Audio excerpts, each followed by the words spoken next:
What's up, fellow questers? Welcome back to another episode of I Don't Believe in Side Quests, where we love to remind you that every side quest is somebody else's main quest. I'm Gabe. I'm Lauren. Let's do some catching up on what's been happening this week for us. I have nothing. It's just been. I'm going off to the wedding in 2 days, so my life has been just like getting ready, packing. I picked up my bridesmaid dress yesterday, so good to go on that, and just trying to get whose wedding? My best friend's wedding in Montana that I did the bachelorette for. Yeah, that's right. Yes. It's finally here. The wedding is finally happening. She got engaged at the same time as I did, and just like due to venue and other shenanigans, they waited kind of an extra year to get stuff nailed down. So anyway, so we're finally here. It's finally wedding time. So yes, second stint as maid of honor. Let's rock and roll. I realized in just a rush, I was like doing my skincare on Saturday, and I was just like, oh my goodness, I have to do a maid of honor speech at this wedding. So, yeah, you probably do. Anyways, that's what I've been doing in any mirror that I walk past, is trying to talk through and work my way through. I think you'll rock it. I'm excited. It'll be good. I've talked myself through a few, so I know the direction I want to go. I just have to nail down my verbiage. Mm-hmm. Kind of make a little script for myself. That'll be fine. Just imagine everybody in their underwear, right? Isn't that what we're supposed to do? Yes. That's what I was always told when you go up to do a speech. Just picture everyone in their underwear. At the base level, okay, you want to picture that everyone else is as uncomfortable or awkward or nervous or self-conscious as you are, so that you feel more confident and that you're like, oh, no, I'm the one who has it together in this room. So I'm going to keep going, keep rocking. Now, I don't know how that ended up people being without clothing, because I feel like a lot of people have similar reactions of just like, I don't know how I feel about that. That does not inspire me to do my best work. But yeah, I think fundamentally just picture or just understand that everyone else is like, oh my gosh, I wish I was not up on that stage. She's doing amazing. I'm so glad it's not me, is more of the mentality there. I feel like I black out for any speech I've ever had to do, or public talking, because honestly, I don't remember it. I don't know how I got up there and did it, just that I did it. Oh, totally. So that's what so I did a lot of theater when I was younger. And yeah, 100% I would walk off the stage and be like, hope I did good. I don't know what happened. Said my lines. Because yeah, if you have your script or something else and you're just fully prepared and you just really, just like a sport, you're swinging a bat. You're not trying to overthink what's going on. You're trying to we're just going to do it. We've trained for this. We're ready to go.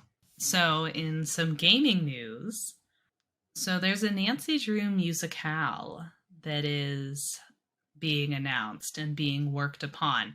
I don't know why. I don't know if it's the Nancy Drew show. I don't know what's going on. I don't know why there is all of a sudden this interest. I mean, they've recently done, it doesn't sound like it's going to be a jukebox musical, which is what my greatest fear was. So that's good, because they've been doing a lot of jukeboxes. With Clueless, they did a jukebox. They've been doing kind of pop culture jukebox musicals. It's been a little trendy. What does that mean? So, jukebox musical is using music that has not been written for it. So, for example, they did Clueless, adding the musical, new stuff, and they did not add new stuff. They used pop songs from the 90s. So it's just if the radio was on, hits from the That's what radio. I mean. Yeah. It's adding new, like different. So obviously it doesn't have to be a new written song. I just mean like it's new to what the musical is. Is that not what you're saying? Like it's Yeah. So I was just concerned that they were going to have like Ariana Grande songs or something in Nancy Drew. Because I know they're doing a Disney Princess one with all Britney Spears songs. So anyway, I was wait, just I'm concerned about the confused. jukebox situation. But there's never been a Nancy Drew musical before. Has there? Right. Correct. Right. So then if it's never had music written for it, how could it be a jukebox musical? Okay. I was sensing we were not on the same page. So, okay, great. So, a jukebox musical, so they write a play and then they say, ooh, what was a popular song? So, for example, going on Britney Spears, Oops, I Did It Again. Instead of having like that song, Oops, I Did It Again, is in the musical. So the Right. musical is No, I not having, understand. oh, So it has nothing to do with like I get that part that what you're saying. okay. But I thought you were saying what made it that was not only that they used it, but because it was a what would you call it? An established play with established music already for it. So, But you're just no. saying it only has to do with the fact that it's taking a popular song. So the entire soundtrack for the show is popular songs. It never had original music. Yes? So they created a Okay. musical with just popular It songs. wasn't. Oh, I guess Clueless wasn't already a musical, was it? I was thinking Clueless was like had been a musical, Mm, and so I was thinking it was like Chicago or something, right? Where it no. has stuff that's been written for it, but then Yeah. you were saying, or like, okay, this is what I was picturing in my head. Let's take the Beauty and the Beast live action, right? Mm, The original Disney one, right, mm-hmm, has its songs in it. But when mm-hmm, they did the mm-hmm, new Beauty and the Beast, they, redid some of the songs. They added songs that weren't in the original, right? mm-hmm, Obviously, it was mm-hmm, still mm-hmm, written and designed for it. mm-hmm. That's what I was thinking you mean. But Clueless has never been a musical. I Yeah. kind of forgot about that. So it has nothing written for it. It has nothing established for it. It just, okay, I Yeah. get it now. I Mean understand. Girls also didn't have music and they wrote new music for it. Clueless did not have music and then they did not write They music for just, it. They just used songs that may have been popular on the radio songs. in the time or are otherwise like, so the Britney Spears musical I was talking about Got it. just uses Britney Spears Yes. songs and then they kind of weave a story around those pre-made Those songs instead of writing the story and then creating So like, songs that work with it. so like, what's the name of that movie? Mamma Mia, right? Yes. Is that the same thing, right? Because Mamma it Mia is uses a all those great ABBA songs. jukebox musical. Yes. But it's all ABBA songs, Yes. right? Okay, I That get is a it. Yep. great example of a jukebox musical. So it can be done really, really well. But Right. it can also be done in kind of a lazy way Mm-hmm. of just, well, we don't feel confident that we can write music that's going to work along with this. So Right. instead, we're just going to have our performers sing popular songs in the context of this. Right. Emily just texted me Mamma Mia. Right after I said Mamma Mia to you, she texted me Mamma Mia. Amazing. Yes. So, to be clear, this Nancy Drew, at least from what I can tell, is not going to be a jukebox. Hooray, hooray, hooray. It is being composed by the man, Alan Menken, who's composed Little Mermaid. They are using the Legally Blonde and Mean Girls lyricist, Nell Benjamin. The book is being written by two-time Oscar winner Sarah Kernochan, and it is going to be directed by three-time Tony winner and Pulitzer Prize recipient James Lapine. Lapine. So there's a lot of composers, lyricists in there. So I feel good that it's not going to be a jukebox. And it's called The Mystery at Spotlight Manor. And it is about a musical theater camp. Woo! So they're going to musical theater camp, taking to the stage, singing some songs. I don't know. When I was looking at this, I also saw that there was a 2018 attempt at a Nancy Drew musicale, and that was the concept was it was Nancy Drew at age 60, and she and her daughter Diana Nickerson, and Diana's daughter Nell Nickerson or somebody else Nickerson. So Nancy, her daughter, and her granddaughter are on a cruise. They're on a cruise ship, and she's facing life's biggest mystery, her own family. They did a staged reading of it in 2018, just being like, ooh, and then no one ever heard of it again, at least not from what I could easily find. So I don't know what happened there, but this is a completely different concept. They clearly were like, maybe no one wants to see. I feel like 3 generation is too much. Yeah. You'd have to at least establish a daughter first. Sorry, go ahead. Yeah. So part of the concept was that Nancy was like a world famous detective and everyone knew of her and blah, blah. I have no idea why they conceptualized this in this way, other than maybe because she like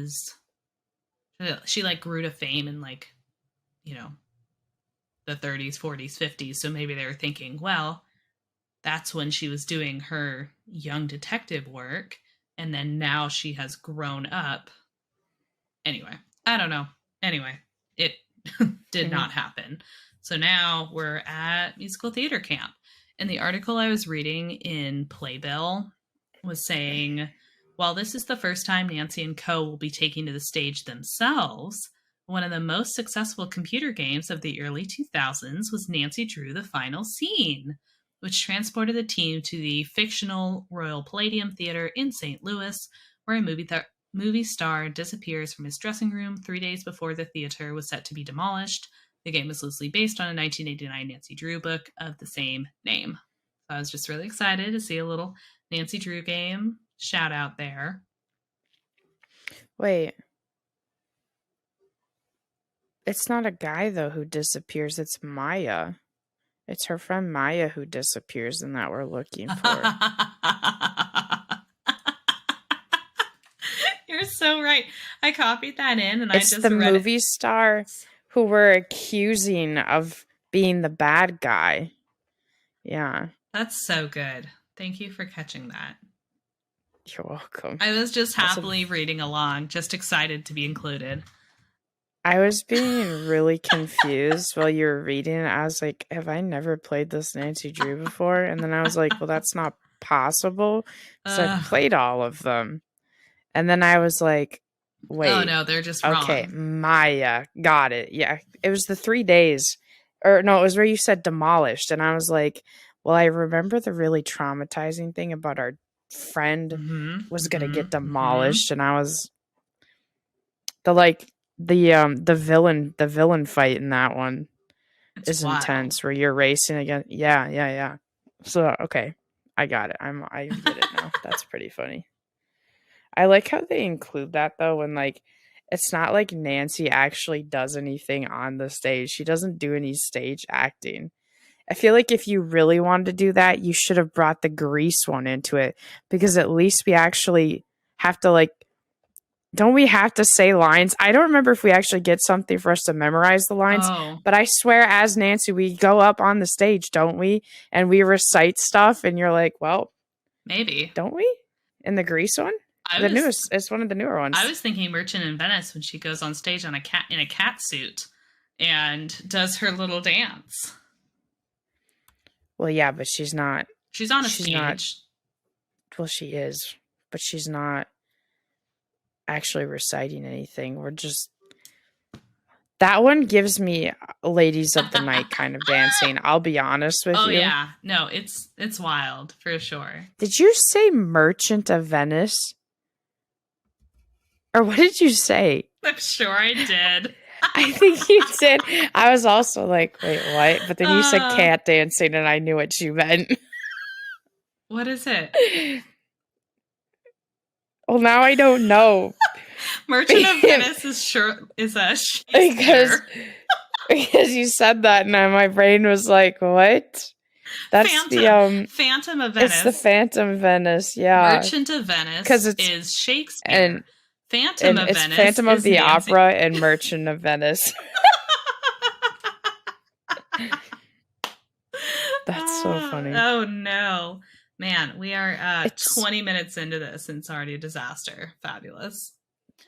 The Greece one is the Labyrinth of Lies or something like that. Yes. Have you played that one? Yes.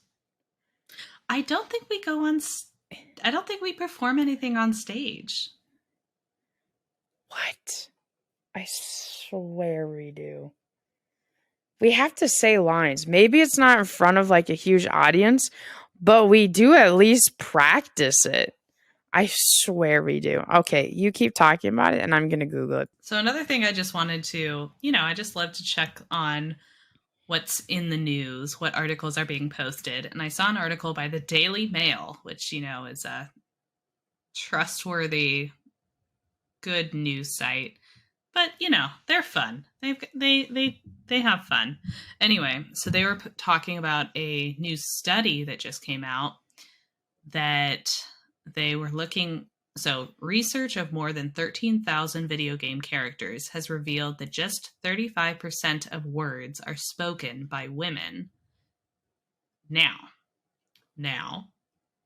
they took 6.2 million words from the scripts of only 50 popular role-playing games. So yes, it's 13,000 video game characters, but they were using only 50 games. Of those 50 games, the lowest of the 50, with just 6.7 and 6.4% of female dialogue, was Kingdom Hearts 3D and King's Quest 6. Now, at the high end, with 80% female dialogue, is King's Quest 4. So, King's Quest, I don't know. And King's Quest 2 had 79. So, King's Quest 2 and 4, lots of ladies talking. King's Quest 6, almost none. So, I don't know what that says about the series as a whole. And then Final Fantasy 13 had 54.6. So, King's Quest 4, 2, and then Final Fantasy 13 had the highest percentage of females talking. I don't know.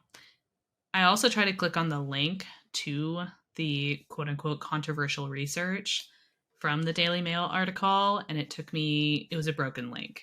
It took me to an error page. So I can't even go and look at whatever research they were discussing poorly. But I'm excited that research is being done on these sort of things and that people are really looking at, female characters and female interactions in games. I find that fun, regardless of how actually successful it is. I like that they're trying. I'm listening. I'm still looking. I swear we get up on the stage and this... Unless I don't know what else I could be picturing in my head. I do remember watching you play this game because I think I remember watching you try to solve the hand puzzle where you're like moving the... Oh, yeah. No, I had no idea what I was doing with that one. Yeah, I remember that. And you didn't want us to backseat game, which is totally fair. But I think there was someone in there who...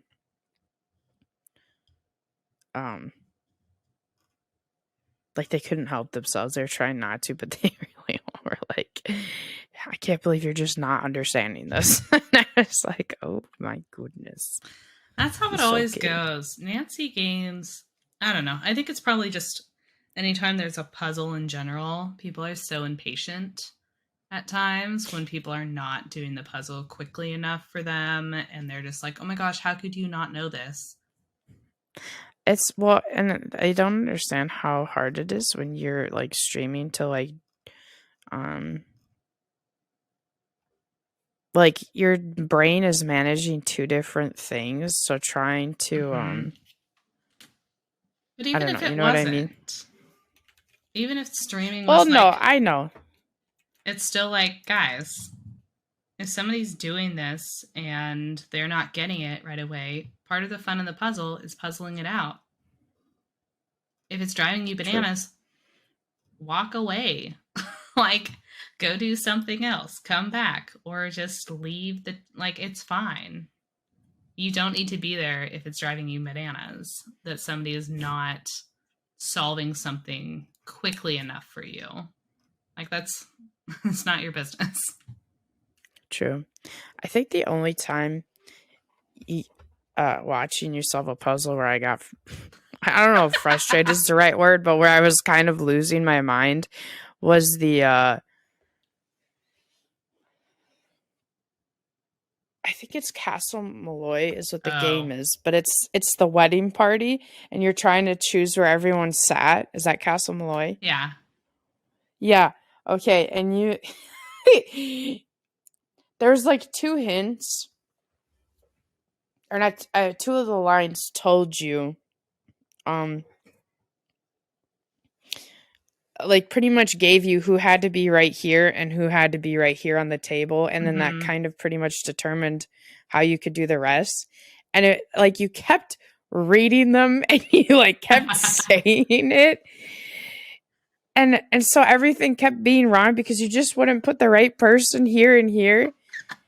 And it was like a half hour of you doing it, and No. I was like, I can't say I might not have been a half hour, but it was a good while where everything just wasn't quite working because of those two. And you didn't want help, which is fair. I totally understand. But I was like, oh my goodness, just step back for a second and only focus on these two in your head, please. It'll make your life so much easier because you're understanding every other clue. Mm-hmm. They're just not working because of those two people. It was so funny. And I don't remember if it was this corner or this corner of the table, but it was Mm. like those were what determined how you did the rest of the thing. So Yeah, I have some that was pretty funny. confidence blindness on that, where if I'm just like, nope, that one I know for sure, set in stone, done, dusted, do not touch, and then I just scan right by it. And That's what kept happening. You're like, no, they have to be here. And someone was like, I don't, and the someone who had never played this before, didn't know anything, was like, I don't feel like that's right. And you're like, no, because of this, and this, they have to be here. I was like, oh, you're so close. If you just flip it the right, just flip two around, then you'll be fine. Then it'll help. Anyways, I'm sorry. I wasn't trying to like put you on blast or anything. oh I no, was just... that's fine. It's something I'm aware of myself, something I'm dealing with. I'm Well, a Virgo otherwise, rising. Like, it's hard. otherwise, I don't think I've ever had an issue watching you. Even like if I know, quote unquote, what the answers from having played the games, Mm-hmm. or that maybe that one game enough times, I still didn't feel like annoyed watching you because I feel like it's pretty. I don't know if it's. I don't know if saying it's pretty easy is the right way, but like I can watch your brain working and seeing Mm-hmm. like your thought process, and like your thought process makes sense, and watching you logic through it. So then it doesn't feel like you're taking a long time or it's obnoxious. That one was just like you were just your worst enemy. That Yeah. that's Yeah. that's funny. No, I I feel like, especially with puzzle games like Nancy mm-hmm, Drew, there are just a lot of people who have played through the games or know the games super, super yeah. well. And they're like, I would be doing this so fast. And it's like, well, you go do it Well, then. Or great. go watch a speedrunner or something like that. Like we don't have to do it like that. It's okay. But also, why are you watching someone speed through it? Like, unless they're a speedrunner, in which case, okay, I understand. But if they're just normally playing the game, why are you wanting to watch someone who's just gonna cruise right through it? You know, like I feel like the joy of a lot of the games watching you play is you've never played them before, or maybe it's been a really long time, so you don't necessarily remember. So it's you, like, seeing you now versus as a child going through it and working through it and all of that and experiencing it for the first time. Well, and now even when I replay games, I still, have to. I mean, there are 32 games to go through. Like, there's a lot, so I'm not going to remember everything from everything. So there are definitely some pieces where I'm like, oh, yeah, no, I remember that now I have to go here, and now I have to go here, and I'm going to have to go and talk to this person.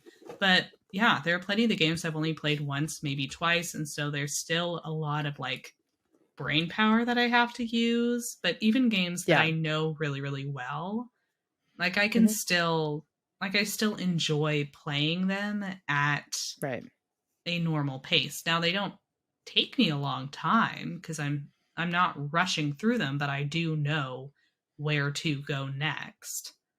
Right. As opposed to just like trying to do it as fast as possible.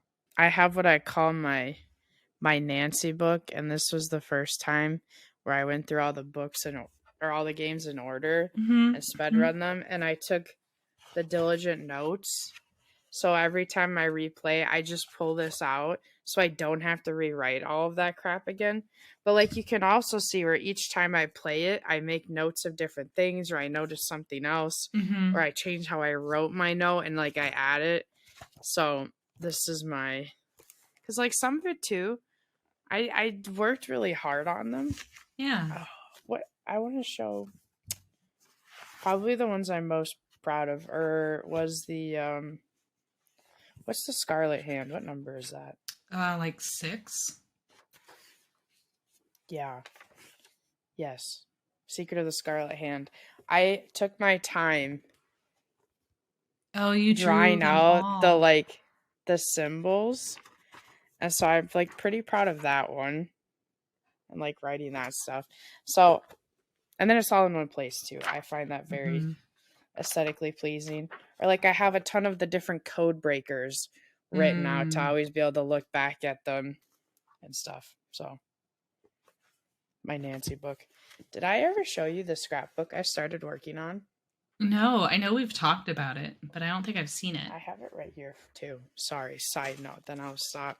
I have to get back to it, but I started imitating like Nancy's scrapbook. Oh, yeah. So you've written out all of the Nancy Drew games, and then each page is showing photos and printouts. It's the case. It's the copy. Yeah. But like, you know how you can look at it in the game, like her scrapbook? Yeah. Yeah. So I like that's trying so to figure cool. out ways to imitate it. I think the one I'm really proud of. Oh, this one I was pretty proud of because I had to try and like imitate his picture and all of that. Yeah. And then the ID. I made the ID as well, and I like laminated it to look like an ID, and I had to try and cut out. So I was pretty proud of that one. Gabe, look at you. Yeah. So crafty. The only thing that's super awkward is I think the case numbers might be messed up too. Oh no. But I don't know if it's the case numbers or if it's just this. If I mixed up 3 and 4. But I think it might be the case numbers are mixed up. Because this is 3, right? Yeah. And then this is 4. But was this supposed to be 3? No, Haunted Mansion is 3. Or what did I mess up? Oh, no. That's not what I messed up. I think what I messed up is that... Wait, okay, let me make sure I'm on this right. what is number 3 supposed to be? Message in a Haunted Mansion, right? Yes. Okay, so is that... Isn't Message in a... That's when we meet that one lady, right? Mrs. Hotchkiss. Is that... No. Is that Haunted? Treasure in the Royal Tower. Oh, it's not. Treasure in the Royal Tower is the Marie Antoinette one. Okay, so then this is what I think I messed up, is that one of my issues was I would get all this extra space because I couldn't quite lay it out how they laid it out. So some of the stuff that was like hints or clues, I started like these. They're like what little clues are kind of hidden throughout. So I think what I messed up is that Message in a Haunted Mansion was all the symbols, right? The like Chinese symbols. Yeah. Yeah, okay. So they're in this one. They're in number 4 instead of number 3. Oh. So number 3 and I has see number Diego 4 Valdez. clues. Yeah. So number 3 has number 4 clues, and number 4 has number 3 clues. But that's fine, right? It makes sense. You know, how are they? It's a mystery, right? Yeah. Who knows what they are? Oh, yeah. And then I had to try and make little tiny fake pamphlets that like look and feel like pamphlets. Oh my gosh. I have to keep going. I stopped after number 4, but I was actually really proud of these. I was like, man, those are really cool. I'm hoping I can keep working on this summer. So what I'd been doing was my new playthrough of the Nancy Drews, which I stopped at when we played Shadow Ranch, I think, was I would play the game and I would download that, and then while I was editing it to put on YouTube, I would screenshot from my playthrough the pictures I needed for the scrapbook and like going through that. So it took a lot of work, but it was actually so much fun. And like looking back at it again, I'm like, holy cow, I was kind of crafty. You are crafty. So, I was actually impressed at my work. Looking at it after I did, I was kind of like, oh man, I could have done this so much better. But like looking at it again now a year later, I'm like, oh wow, look at me go. Oh wow. Anyways. Wow. Oh wow. Wow. Shut up. Yesterday, we did our first ever Twitch stream. Wow. We did. On our No Side Quests Twitch account, which was really, really fun. It was a really good time. In our last episode... Wait. Did we figure out why we were unsearchable on Twitch? Well, we're searchable now. Did we figure that out? We are. So... Okay, so it's somehow fixed. Okay, our Twitch is No Side Quest, just so you guys know if you want to go look. Twitch.tv/NoSideQuest. Continue. Yes. Sorry. So, in our last episode, we went off kind of on a little bunny trail of, of a bunch of those old Flash games and dress-up games and virtual games that we played online during the early 2000s, early to mid 2000s. And we found a website called Numuki, Numuki, that had a whole bunch of those games stored. And I mean Barbie games, My Scene, Bratz, a bunch of Disney and Nickelodeon games. It had Winx Club. And so on stream on our Twitch yesterday, Gabe and I went through and played a whole bunch of those games, including like a Garfield quote unquote horror game. Anyway, it was just really, really, really fun. I made note of what we did, all we played, so we'll remember. Okay. Because initially when we were thinking about this episode, we were thinking about the episode where we somehow, I don't even remember why, I thought of Dream Life by Hasbro and the Designer's World, which I still have to figure out if we can ever do that. If I can get those and somehow like plug them into the TV and you can see it and we can record it. I don't know. I still have to figure that out. But then we were talking about how we also played Barbie games back in the day. My Scene, Bratz. I made note of the Mary-Kate and Ashley Sweet 16, which was a GameCube game, but it was like in this this time. Mm-hmm. And also I felt like it kind of matched what seemed to be the genre of games that developers were pushing to try and get females to play. Like this is what they thought the women wanted. The girls of gaming wanted. And they were not wrong, because there definitely were lots of girlies who played those games. Like when we were going through some of these games, I had just so many memories coming back in. Now, I'm not saying Listen, all they weren't girlies wrong, wanted to play these, but they weren't right. but there were definitely girlies who did want Yeah. to. Yes. Girlies who had I grown agree. out maybe of like playing with their own dolls and were maybe a little bit older, maybe, or maybe just didn't have the dolls and were excited about computer games and excited about fashion and hair and makeup, and you didn't have to buy anything. So it was so fun to do this virtual dress up. What's the one that we played with the really wacky hair?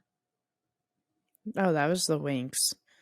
That was from the Winx where we had the hair salon. Yeah, there Is was that a what you're hair talking about? salon where we had to chop people's We had a hair Winx and hair salon. yeah, and do makeup and get their bangs all working, and we got points based on how closely we did it to what they wanted, and the hair colors were wild.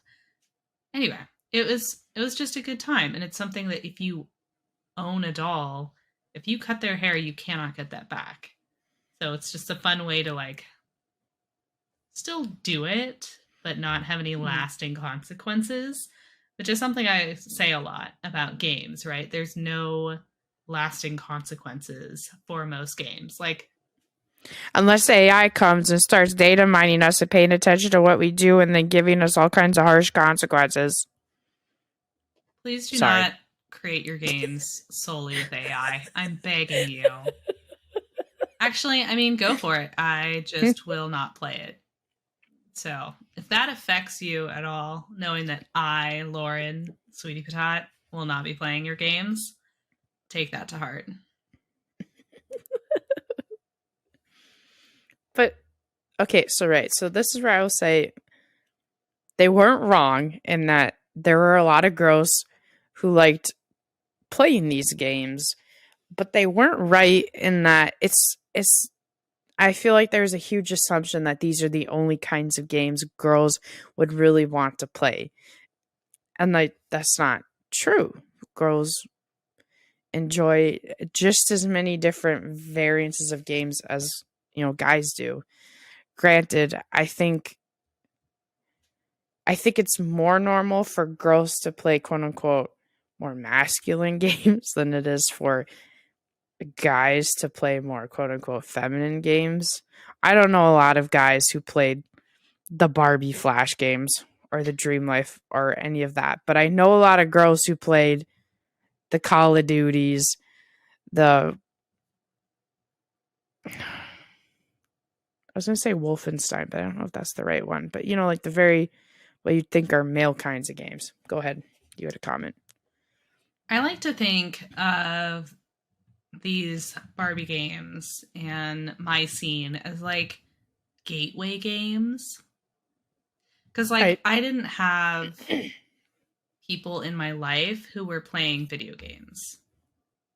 Mm-hmm. Like, we didn't have consoles. Like, we weren't a gaming family, and I was the oldest child. So if I didn't get into it, it was going to take a bit. So I think having these kind of games online and being like, ooh, this is a game. And it was like, for girls. And so it was something that appealed to me to play. And then from there I started playing other games once I got used to like playing games on the computer and started being like, I want something with maybe just a little bit more oomph to it, or a little more exciting, or a little bit more using my brain or whatever I was doing. But it was a way for me to be like, ooh, I want to be doing something online that's interactive. Mm-hmm. I could start out by playing these fashion games and like have fun with that. and that will kind of introduce me into seeing some other Flash games and learning some other controls and doing some other things. So it kind of works your way in and says, perfect, you know how to use a computer. Now let's move on to phase 2. Well, my thought process more wasn't the type of game itself. It was more of like, I could not just off the top of my head name the male equivalent of Flash games, because I know there were sites that were more towards boys when it came to Flash games, and like these were on websites more geared towards girls, or literally on websites basically saying games for girls or stuff like that. That's more of what I meant. Call of Duty is what I could come up with off the top of my head for a more typically male known game. So yes, I would agree they were gateway games, but I was still just thinking of the Flash games when I was trying to say that. It seems like, because the only times where I really saw like gender neutral Flash games was, you know, like Disney, Nickelodeon, but even those seemed kind of to be flavored more towards a girl side, more towards a boy's side. But a lot of those shows are kind of just, so like Hannah Montana, okay, more often than not went towards the girl side because of just how the show Hannah Montana was. But the one I was talking to you about, Brandy and Mr. Whiskers, two of those games I would say were very gender neutral. It wasn't, and the one I'm specifically thinking of is it was essentially a Flash game platformer. Do you know what a platform, right? You know, the platformers where you're like, what's the popular one that everyone knows? Hollow Knight, Hollow Knight, or something. It was one of those, right? Mario. And you could, sure, but Mario's more like this, and the platformer I'm talking about, like Hollow Knight, is like this, right? Your Sure. Okay. Progression is vertical, not horizontal. If that makes sense. Well, I played a lot of Neopets. Sorry, go back. Continue. That's okay. That's okay. But that one, I'm pretty sure if I remember, you could play as, or is it Mandy? No, Brandy. Is that what we decided? Because Mandy's from the Grimm show. Yeah. Mandy's the Grimm show. So Brandy. So you could play as the girl dog Brandy, or you could play as the male bunny Mr. Whiskers, right? But the layout of what you were doing looked the same, and it was just a jungle, essentially, is what it was. But anyways, that's what, yeah. I don't remember where I was going with my tangent. Geared for girls, geared for boys. Yes. Oh, yeah, I'm saying that those were really the only gender neutral sites that I saw for games. Yeah. I will agree, though, that probably did help to get a lot of girls who didn't think about gaming into gaming, which is awesome. Or just didn't know where to find them. Yeah, that too. So if you're on girlslife.com or whatever, or americangirl.com, and they're like, oh, here's some fun games to play that are like, you know, suitable or whatever for a young girl that's not going to be anything inappropriate in any capacity. All right, here you go. Parents can feel very comfortable with their young, impressionable child playing any of these games. Right. Oh, right. Okay. Yes, and this was where my brain was going, was that, right, so like you have those sites, or you had the Winx site that had all the Winx games, or, you know, Barbie, right, instead of what we were using, which was a combined version of all of them. All of them had their own individual sites. But if you think about it, all of them still were basically fashion, cooking, changing your room and stuff, right? They didn't. So just because it was on a girl site, or just because it was on Barbie, they still didn't think girls would be interested in anything beyond that. That's my gripe. That's what I was trying to get to, is that is my gripe. So when we played the Polly Pockets, right, that was really fun because I remember they a little bit went beyond that, right? So we were playing that. The one we played was we were trying to find objects within the bigger picture. I don't really know what you call Hidden that. objects, yeah. Yeah, a hidden object game. That's, I would say, a more gender neutral game. Game, because it's a puzzle. You're just using your brain. So like I appreciated that, and that's what I was trying to say. Is I wish the Winx and the Barbies had done more of that, because even when we were looking at what the newer games were for that, it was still fashion, makeup, cooking, shopping, whatever, and that makes me a little sad. Yes. Yeah. I mean, Go ahead. I can't speak for Winx, because as we discussed, I'm not very familiar with that franchise. But like for my scene specifically, right? So they are a Mattel brand. It was a series of dolls. Right. And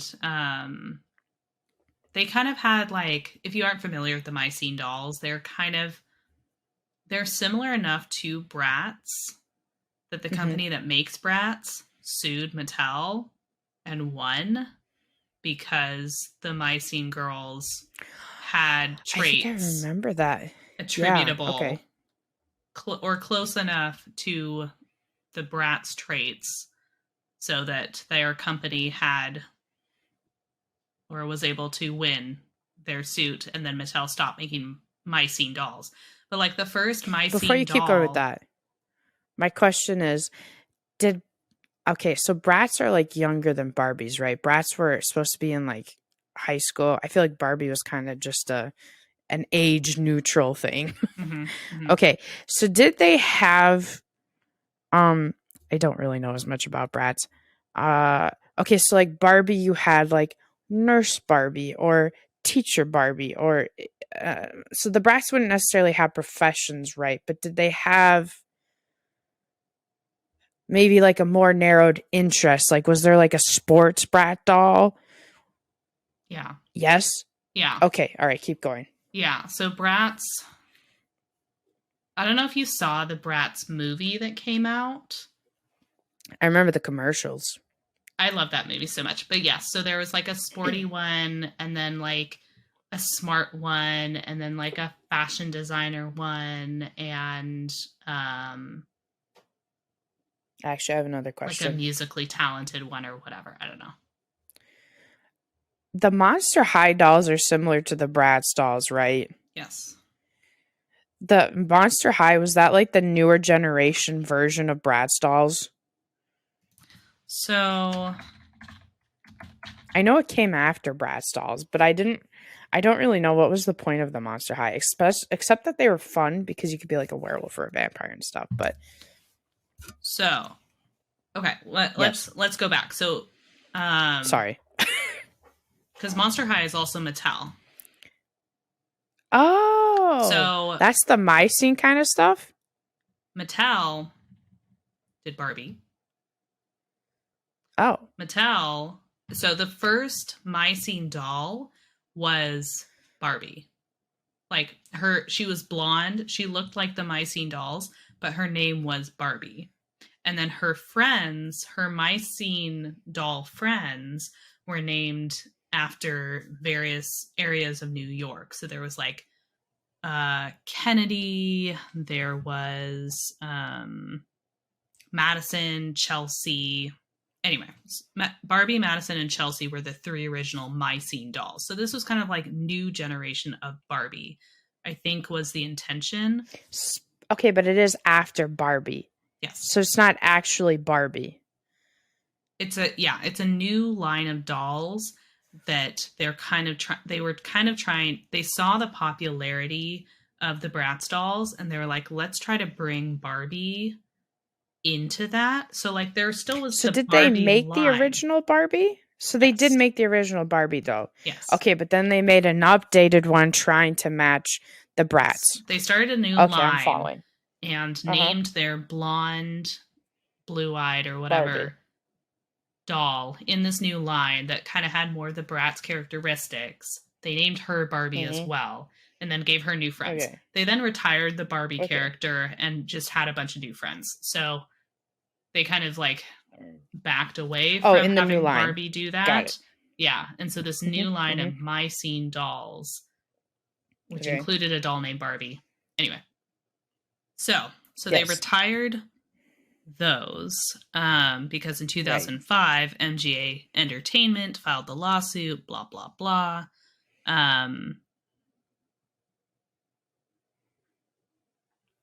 Okay. So is their comeback the Monster High? That's where I'm going with this. Okay. So, okay. Sorry. So I'm just looking at the legal issues of the My Scene dolls because I had part of it in my brain. Anyway, so MGA Entertainment filed the lawsuits against Mattel in 2005, alleging duplication of its Bratz dolls' multi-ethnic looks, fashions, and packaging. And then Mattel countersued MGA Entertainment, saying that the creator of Bratz had been working for Mattel when he developed the idea for Bratz in 1999 and had taken that idea over to MGA. And then MGA developed Bratz. So they were like, I think we get this for intellectual property since he was working for us when he came up with the idea. So the Bratz creator, Carter Bryant, and Mattel reached a settlement. So then Mattel received $100 million in damages. And then further issued an injunction that forced MGA to stop producing Bratz. In 2011, there was a retrial where MGA toy makers said that, I'm sorry, in producing the My Scene dolls, Mattel stole our trade secrets and violated antitrust laws. So they're saying, even if the intellectual property was developed, that still doesn't mean that they can steal our ideas and whatever. So they sought $1 billion in damages, but then the judge found in favor of Mattel, but MGA received an award of $309 million. So they got their $1 million in back and more. Anyway, the company was able to produce Bratz again, and then Mattel retired the My Scene line. Now, so this was then Monster High. So comeback season. I love it. So we can't have normal people once too close to the Bratz. We have to create monsters because then surely they can't say we're copying. Right. So Mattel stopped producing My Scene in 2011, which is when Bratz came back online. And Monster High was launched by Mattel in 2010. It is for a different age demographic, but so if it was launched in 2010 though, is that after the retrial? Sorry. Or did the retrial happen? To be clear, Mattel stopped selling My Scene dolls in the US in 2008, but was still selling them internationally until 2011. So they stopped in the US in 2008, and 2 years later came out with Monster High dolls. When did the first trial happen? What year did the first trial happen? 2005. I see. And then in 2006... Bratz couldn't produce from 2005 to 2011? 2006. Yeah, 2006, I believe. Holy cow. 5 years without... Man, that's crazy. That doesn't even seem possible. Interesting. Okay, so trial 2005. Trial 1, 2005. Trial 2, 2006. And at that point, Bratz stops going. And then 2011, we got counter sewage. And then Bratz comes back. Okay. But 2008, they no longer sell My Scene dolls in the US, but they're still... So are they making new ones internationally, or are they just reselling what's already come out? I'm not sure. Okay, it's a little too complicated. Sorry. But they're not selling in the US. They continue selling internationally. I think if you're continuing to sell for 3 years internationally, you have to be making more. You're probably not putting a lot of effort into it, but you're making some more. Okay, so then my question would be, did they suspect the retrial was going to happen, right? So when they filed for the retrial isn't going to happen right away. There's time between that. So do you think they could smell the roses in the air? They knew what was going to happen. They suspected maybe they weren't going to be successful. So they were like, how do we come back with a different doll? So, I'm sorry, keep going with according to This is Wikipedia so for interesting. Monster High, I'm just in the Wikipedias right now. Thank you, Wikipedia. Allegedly, Mattel began conceptualizing, and I say Mattel began two people at Mattel began conceptualizing the Monster High franchise in 2007. So 2006 is when Bratz went offline. 2007, they filed for trademark of Monster High. So Garrett Sander. Okay, theory. This is my new theory. Okay? Even though they won the Bratz, quote unquote, won the Bratz trial, right? And the Bratz had to stop producing.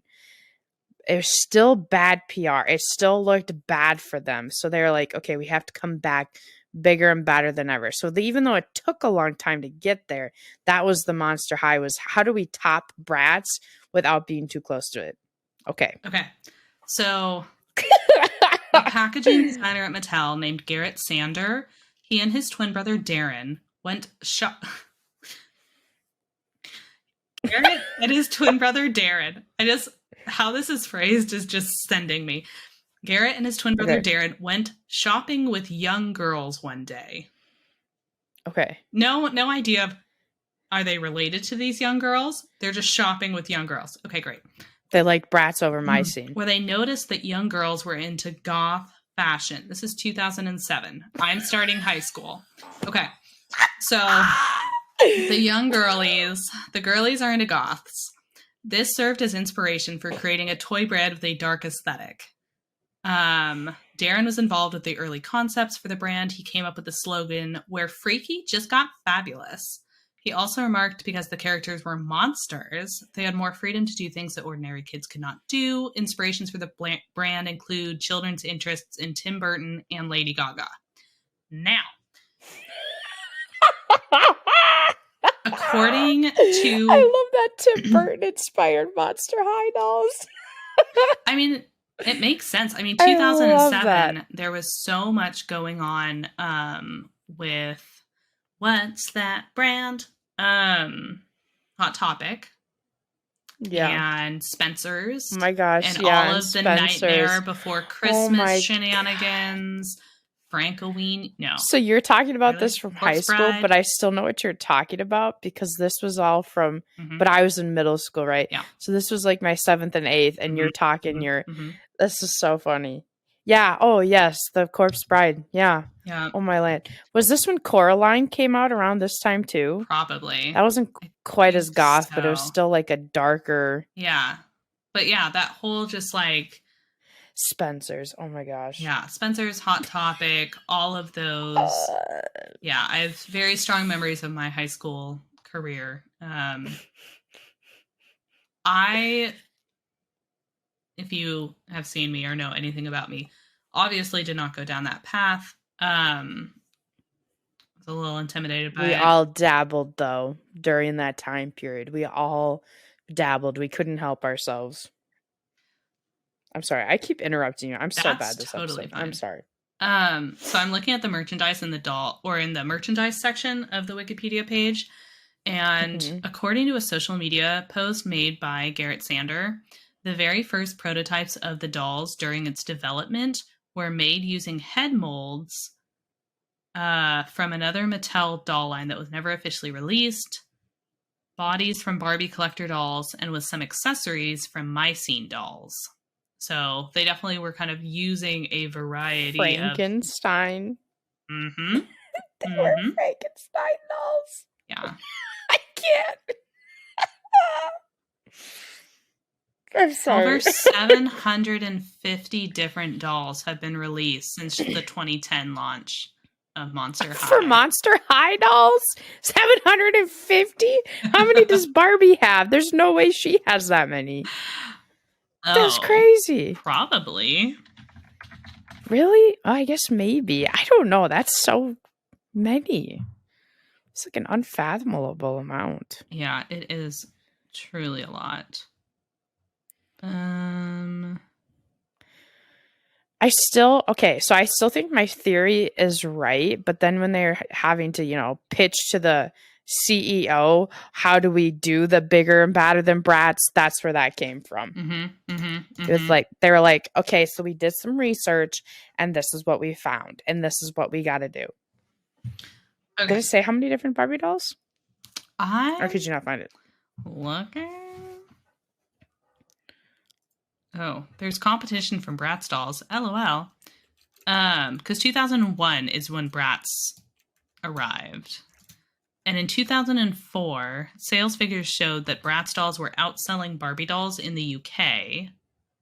But Mattel maintained that in terms of number of dolls, clothes, and accessories, Barbie remained the leading brand. So it makes sense that Bratz dolls were outselling Barbies if everyone already had Barbies and they just wanted to buy more stuff for their Barbies as opposed to buying the new Bratz dolls. Anyway. This says there are more than 170 dolls with different skin tones and hairstyles. Oh, okay. For Barbies. So 700, I guess it depends on what are they deciding that makes it for 750. That just I mean, there's so many characters, and then all the characters have their different, like, it's different just different versions of the character? Yeah, I don't think it's 750 different. I see. Specific characters, but just like how Barbie has like Skipper and all the other ones, Kelly, whatever. Those would be like friends of hers, but there's Nurse Barbie, Dr. Barbie, right? That's what you would be saying. Okay, I get it. Okay, because you were talking about this and you were talking about the whole suing and all of that. So this makes me think of, right, you had American Girl dolls, and then I don't know if it's Target, but in Target, there's like a basically American Girl dolls, but they're called, is it Next Generation or something like that? How is that not suable? Because you cannot tell me those are not. The first time I looked at them, I was like, what am I looking at? Why does this look like an American Girl doll? I was so shook. Our generation? Oh, maybe it's Our Generation. That might be it. What is the difference between American Girl and Our Generation? The biggest difference between the American Girl doll brand and Our Generation brand is the price. Exactly. What the hell? Yeah, it's like the Walmart version of American Girl doll. It's crazy. Well, they do sell them at Walmart, so. American Girl dolls or the Our Generation?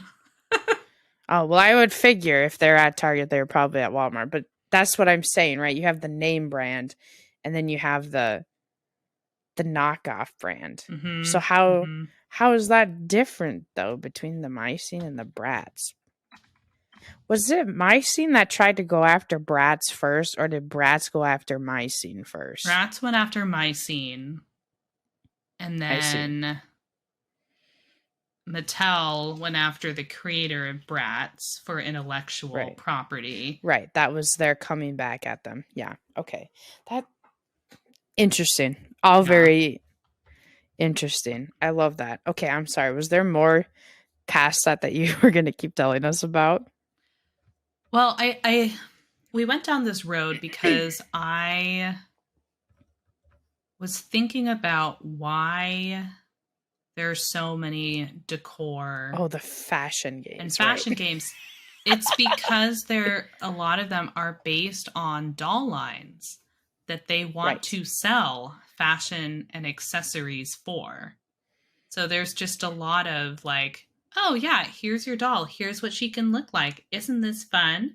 You can do this at home if you buy the clothes, the room accessories, all these. So there's sales pitches. And that's the main. This was my comeback to that. Because that's right. So I predicted what you were trying to say to me. And this was why... Well, sorry. I don't know why my brain's acting like this is a debate, but like I was thinking about what you were going to say to me and what my response was to that. That happens a lot on our podcast. I don't know if you've ever known that, but usually when I interrupt you to ask a question, it's because my brain's already speculating the overall what you're going to say and how am I going to respond to that. So sometimes I ask a question like I'm a lawyer or some shit to clarify where okay, so I asked you about what's my success of course, rate? always, dear, always. That's so bad. I don't know. It's awful that I think like this. Okay, anyways, so okay, I asked if they had a specific niche things about them, right? The sports bar, Bratz, the this, and this, right? Okay, and this was why. Remember when we were looking at, okay, actually, I don't know if you looked at the Polly Pocket games, but I looked at a lot of the Polly Pocket games trying to figure out which one we were gonna do. But then I was also thinking about at preschool, we will sometimes let the kids play for 10 minutes on the computer, but they can only play on PBS Kids. So I've seen a lot of the PBS Kids games. Okay, so if we have Brat, so let's say we have a sports Brat doll, okay, right? Why couldn't they make a flash game where she's as some kind of sporty thing, right? How can that not be a promotional sale for her? Why, you can show some new gear in that and stuff, but like, why couldn't we have like that? So, like, she could have a sports game. And then I was thinking, because I was trying to compare it to Barbie, and I was thinking about the fact that Barbie has all these different professions. They could have had like a nurse game. I don't know why I can only think of nurse and teacher Barbie. I know there's more than that. Like a horse Barbie or something, but that's the ones I keep thinking about, right? So why couldn't they have used those niche interests beyond just the fashion and stuff of those dolls to make more diverse games like that? Now, I totally agree. I know you're right. It's all marketing, so I get why. But it just feels like they think that's the only way they'll get the sales. Like, that's all girls are. And it...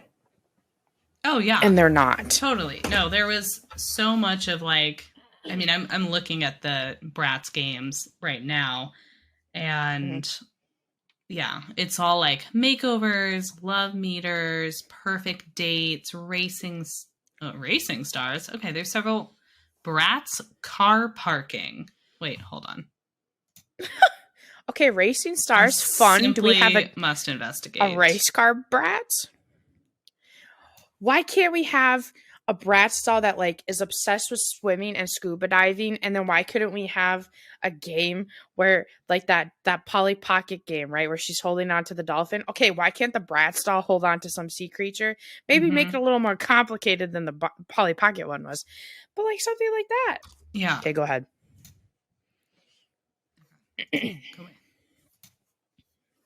I don't know why I got so passionate about this.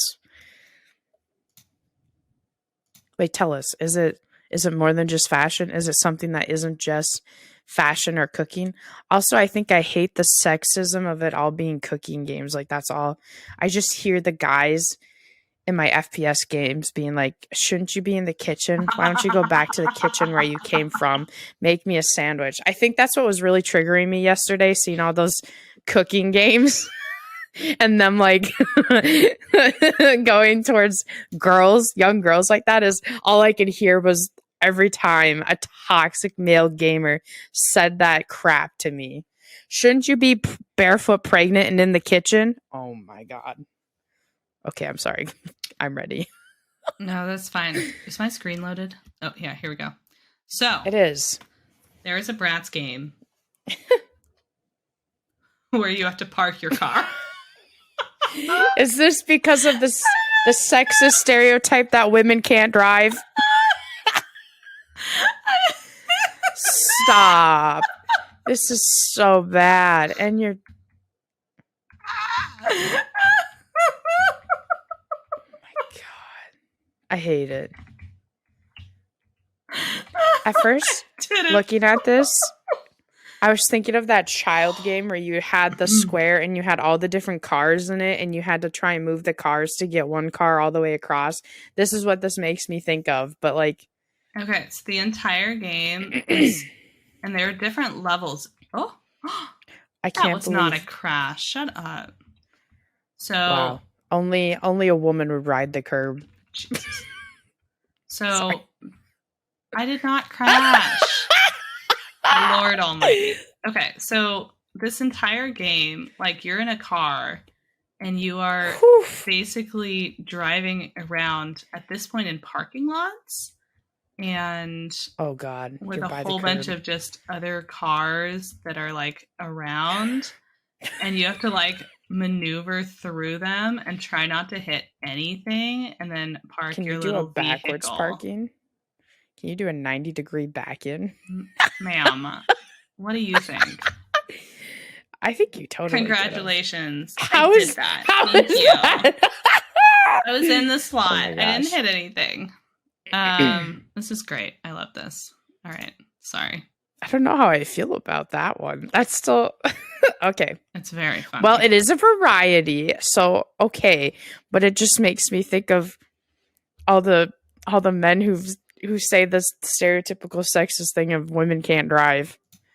Oh, I know. That's why it's so fun. So as soon as I saw it, it was just like, oh no, this game is just about parking your car. It's like, I can't. What's it? Tell me more. I can't. Basically, the thing is that Gabriel is upset that little girls didn't get a bigger diversity, okay? At the time. Well, still a little bit now, but yes, at the time, I feel like they way more targeted, like this is the only thing women would be or girls would be interested in. And I would just like to say, okay, one, I'm a little biased in that I was definitely raised, I think, as a tomboy. I hung out a lot with my dad and his guy friends, okay? Mm-hmm. But also, I think even if that hadn't been the case, I think I would still be like how I am. Mm-hmm. I would say I'm a very sexually fluid person. I can have male energy just as much as I can have female energy, and I can easily switch between them and it doesn't matter. I was never quite a fan of dolls, but that was also because when I was very little, like toddler and stuff, I watched Chucky with my dad. I didn't trust those hoes. I knew them Barbies were plotting my demise. However, my Barbies were my best friends during bath time, okay? They withheld the test of time and water. I also had a mermaid Barbie, and I really wanted to be a mermaid because I was obsessed with swimming, so I could totally get behind her back. My Barbies, though, I told you this. My Polly Pockets rode my dinosaurs, and my Barbies were the food. Yes. I did have... Okay, I will say the one doll I unequivocally loved, had no feelings against, and I could say I'm a doll lover, is because I had every single Winx Girl doll. I should have brought those out. That would have been so good. I had every single Winx Girl doll. Yeah. And I loved those. But that's probably because they were magical. They were fairies and they could fly. And I really wanted to have wings and could fly. And, you know, my obsession with dragons. And that was like, okay. But, I mean, I had dinosaurs. I had Hot Wheels cars. I had Legos. I had Barbies. I had Polly Pockets. Because, you know, like my dad's mom, she wanted to get me a more feminine gift. So she gave me a lot of Polly Pockets. However, I actually loved Polly Pockets. This is another thing I'll say. I don't know why I'm outing myself this much. This is probably such a strange... I don't know how to explain this fully, but I always hated the men dolls. I hated the Ken dolls. They freaked me out. I didn't like them. And I hated the male Polly Pockets, at least the ones they initially tried to make when they were like, oh, let's make like boyfriends for Polly. Okay, so when I looked at my dolls, they were always a blank canvas to me. I know they had, you know, like boobs and like hips and stuff, but when I looked at them, it was a blank canvas, and they were whatever gender and personality I told them they were. So I had one Barbie in the bathroom who, that was always the boy. That was just the boy Barbie, and I did not see her any other way. And I think my sister once talked to me. I think she played with her and played with it as a girl. And I was like, I'm sorry. What do you mean that's a girl Barbie? That's a boy. I don't remember her name. I don't remember what his name was. But I was like, what? What do you mean? That's not... No. And that was the same thing with my Polly Pockets. I had this one Polly Pocket who was like, that was the male of the household. So my point was that um it makes me sad that there's so many children, boys and girls, who didn't have the same childhood Mm. I did, where Mm. they don't feel like they could equally enjoy all of that. I loved every toy. Toys were just toys to me. I didn't, as much as my guy friends and my girlfriends acted differently and told me that's not how it worked. To me, they were toys. Dinosaurs were dinosaurs. Barbies were Barbies. I could have both. It did not Mm-hmm. matter. There was no in little Gabe's world, every toy had its place and it had its where it fit in, and it was possible for all of them to coexist. And like, if I wish if I had pictures of like the things I built that had all of my different stuff in it. So that was my whole thing. Is it makes me sad how they did the games, because it didn't offer the chance for them to have this more diverse experience. I feel like I was very blessed as a child to just fully be a child and live an imaginary world. For people who have a young one in their life, what would you recommend they have the kid play, or like what are some good starter games for children in general, do you think? Oh, you're asking me. Yes. Wait, I thought you were talking. Wait, can you repose? Wait, can you repose the question? I didn't realize this was a question. Okay. Gabe, if Yes. for people who have children or youths in their lives that don't play games, or the people want to introduce gaming into the child's life, do you have any Okay. recommendations for the kind of games that they can play, or kind of how to introduce kids to gaming? Okay, my first response to that would be, right. So, like what you're saying, the thing about Flash games that's nice is that they are free. You don't have to pay for them. So, we were talking about Flash games, and I've also said this before. That wasn't really where my gaming experience started. My dad was a gamer, so he bought Mm-hmm. games and he bought games for me. But obviously, not everyone can do that. So, I would say you start right. Starting with the Flash games is good. It's a good gateway, but also, um, so the PBS is really nice because they actually learn stuff while Mm-hmm. they're playing, and that's a big thing that I've learned in my teaching. Is the best way to teach kids is to teach while playing, because Mm-hmm. their brain, I would say it's like, because their brain shields are down. You know what I mean? They're not trying to fight you learning something. They're just open and there. Mm. And I think gaming could be used the same way. So, obviously at my school they play the PBS Kids. I'd recommend those. They actually are really entertaining, even if you aren't, like, you don't watch a ton of PBS. But then thinking on my childhood, I'd also say, like, I played all the Disney games, Mm-hmm. the Disney Flash games. And like I was saying, a lot of those were gender neutral, and they weren't just focusing on one thing or the other. Like the Kim Possible Flash games were so Yes. fun. So you did have the one shopping game, but you were parkour shopping. So maybe you were doing something girly, but at least you got to be a badass while you did it. Well, and there's no problem with having girly games if you Yes, that too. also Yeah. like, so if your site has, some girly games for people who do want to just like do dress up or whatever, but then Hmm. also Hmm. have a variety of Yes. appropriate games so that kids who do want to, you know, either just play like parkour games, but then say, oh, a dress up game. Oh, maybe I'll test that out, or vice versa. I think part of it too is just, I think this is also why I feel so strongly, is as a child I like to be challenged, and I still like to be challenged. Mm. A fashion game, I'm not saying it's not a challenge, but at least for me, it wasn't something I felt was as challenging or posed as much of a challenge to me as like the Brandy and Mr. Whiskers games too, right? So that gets back to our ever arching question of why are you playing a game? Is it Hmm. Hmm. to be like in a dress up game or a makeup game? You're being creative, you're playing with different things, you're experimenting, you're not necessarily doing it to achieve a goal Mm-hmm. per se. Right. There's not like a target necessarily, but you are able to be creative and be flexible. And it's a fun social thing. Like you and I were having a great time playing those, where we were Yes. talking through and saying, "Ooh, what if you try this? What if you try this?" So there was that kind of interaction and social aspect as well. But it was, you know, creative. You were not trying to get a certain amount of coins True. or like do action items. It was just using your creativity. Yes. Okay, let me amend that.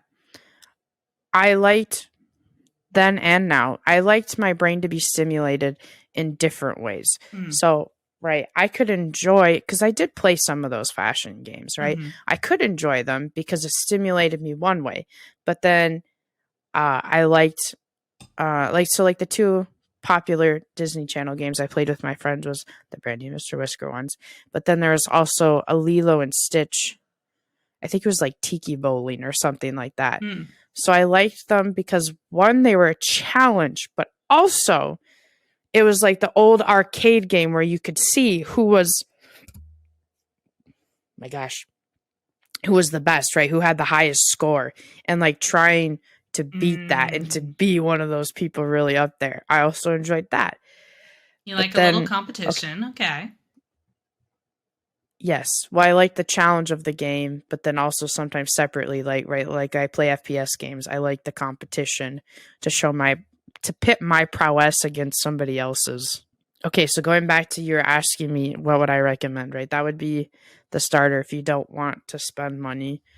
I obviously would always recommend the Nancy Drew, and that's not just because our channel has an obsession with Nancy Drew, but genuinely I think they're good games for kids, even though it's going to be a lot harder for your kids to play them. Their brains just aren't quite working that way.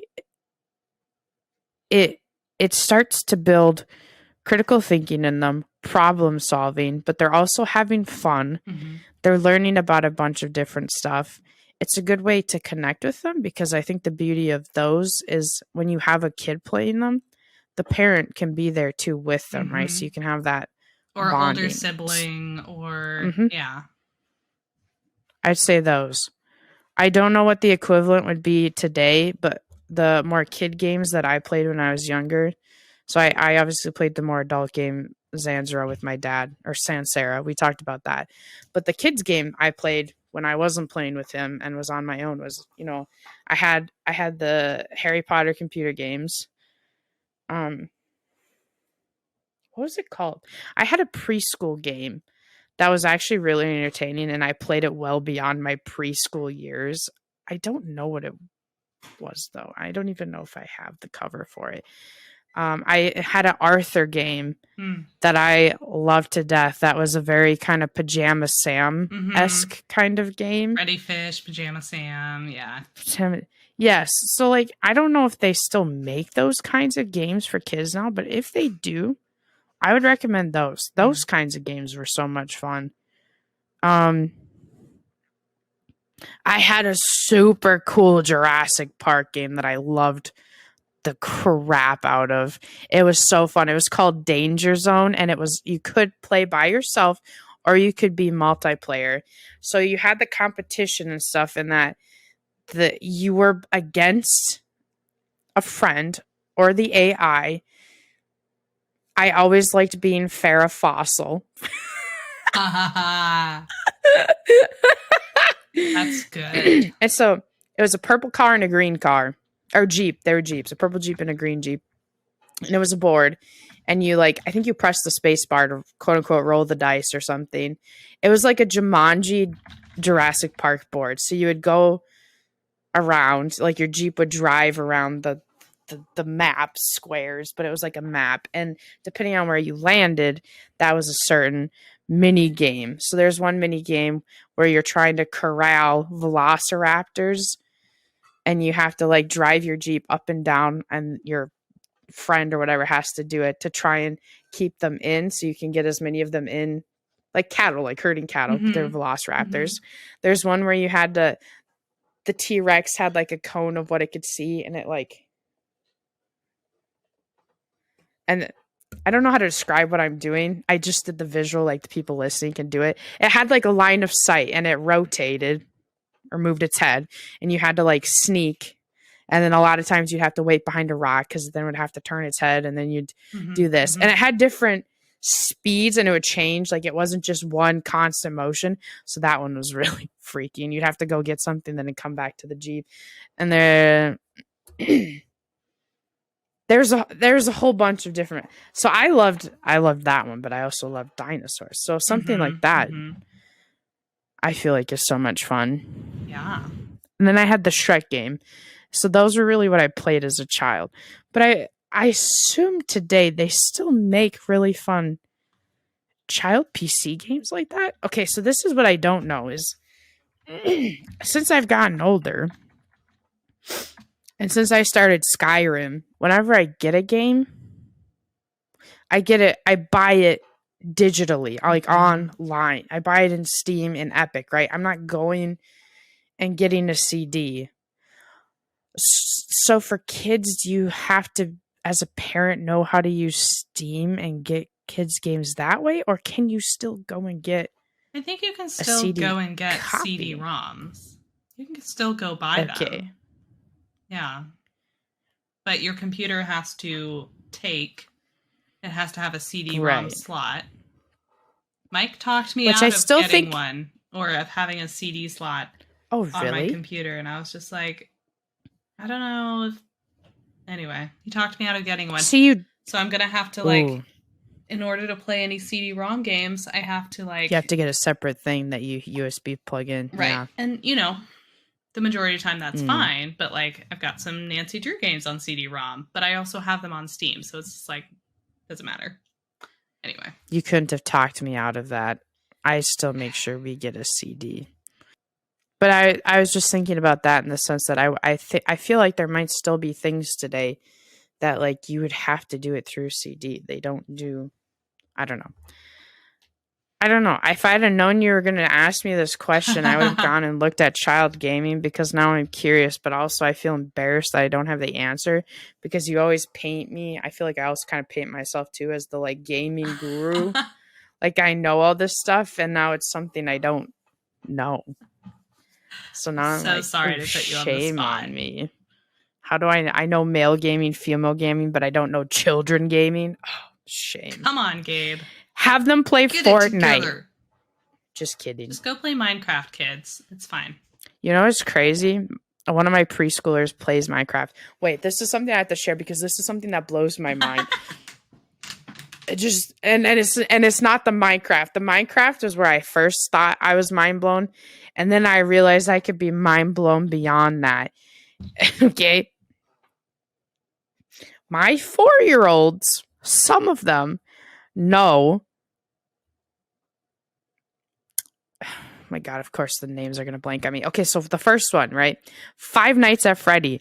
They know what that is. Like they've watched it or played it. Okay.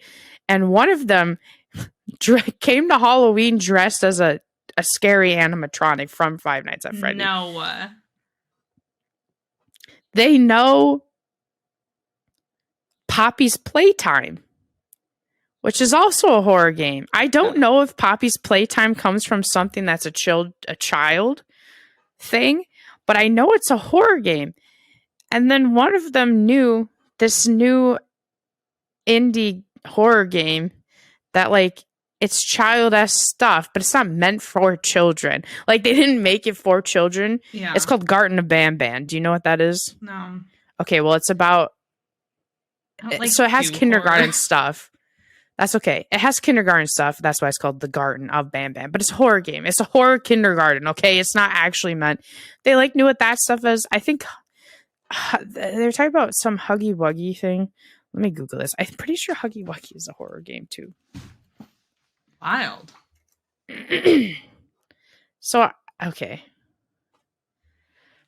The Poppy Playtime really gets me. And they talk about how they've like...